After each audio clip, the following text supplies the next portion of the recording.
आज रावण मूर्ति बनैली आ राति मो सह एमती घटना घटीगला कौन आउ कहबे आपण माने निजे देखि नियंतु। तो कौन हैला ना आज मु कोचिंग रू फ्री ही आपण मानकर कमेंट देखुतली। बहुत दिन रु बनिता दास, आशुतोष दास, प्रभाकर साहू, पूर्णा बेहरा कमेंट करथिले कि भाई रावण मूर्ति बनेबा पई चलो बनै तो देबी, किंतु आज भी सेही अवस्था मूर्ति बनेबा पई मो पाकर स्ट्रक्चर नै। पुणी मोर नजर पड़ला घर रा कांथ ऊपर। कांथरे तो बने हबो, किंतु जदी धरा पड़ी गली बहुत छेचा खाइबी। छाड़ जहा हबो देखा हबो, घर लोक जानिबा पूर्वरु मते याको बनेबा पई पड़िबो। फटाफट कांथरे पानी मारी रावण गड़ी लगी गली। प्रथम थर मते रावण मूर्ति बनैबा पई कमेंट आसिला। भाबुतली कि मो सह मजाक करछन्ती बोली, किंतु नाही सतरे रावण मूर्ति बनैबा पई मते एते दिनरु कमेंट करथले। तापरे भी अन्य मानकर कमेंट आसीगला, तो मु भाबिली कि चलो गोटे बनै दबा। छाड़ राति पूर्वरु एतिकी काम सरिछि। तो पूर्वरु जो कृष्णकर मूर्ति बनैथिली ताको वार्निश अप्लाई करी सुखिबा पई छाडी देइथिली। आ वार्निश लागि कलर भी छाडी गला। टाइम तो बहुत लागिबो, किंतु चलो ताको भी ठीक कर दबा भाई। तापरे जेमिति सेमिति करी आज राति भीतर ताको कंप्लीट करिवार अछि। देन सकाळ होबा परे पुनी रावण को कंप्लीट करिवार लागिले। तो देखो भाई रावण रो को भले अवस्था हिची। अरे अरे गଳି पड़ी।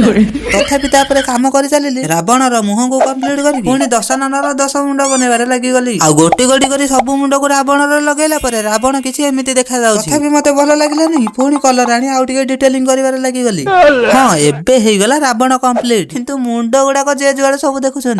रावण तो कंप्लीट। खाली गाली सुनिबा पूर्वरु यार मु कोन करबी आपण माने नेक्स्ट वीडियो रे देखिबे। तो